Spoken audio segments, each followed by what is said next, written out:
ಕಂಡುದನೇ ಕಂಡು ಗುರುಪಾದವ ಹಿಡಿದಲ್ಲಿ ಕಾಣುವುದು ಕಾಣಬಹುದು ಗುಹೇಶ್ವರ. ನಾವು ದೇವರನ್ನು ನೋಡಿಲ್ಲ, ನೋಡ್ಲಾಕ ಬರುವುದು ಇಲ್ಲ. ಯಾಕಂದ್ರೆ ಈ ಕಣ್ಣಿಗೆ ಕಾಣುವಂಥದ್ದು ಹೊರಗಿನ ಜಗತ್ತು.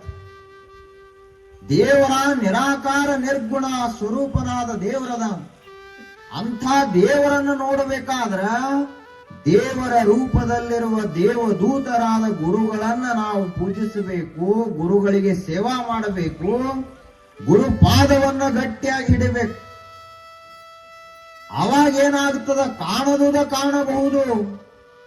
ಈ ಕಣ್ಣನ್ನ ಮುಚ್ಚಿ ನಮ್ಮ ಮನಸ್ಸನ್ನ ಶಾಂತಗೊಳಿಸಿ ಉಸಿರನ್ನ ಒಂದು ಯೋಗ್ಯ ರೀತಿಯಿಂದ ಅದನ್ನೂ ಸಮಗೊಳಿಸಿ ಯಾವ ಕ್ಷಣಕ್ಕೂ ಒಂದೇ ಆಸನದಲ್ಲಿ ಧ್ಯಾನಸ್ಥನಾಗಿ ಕೂಡ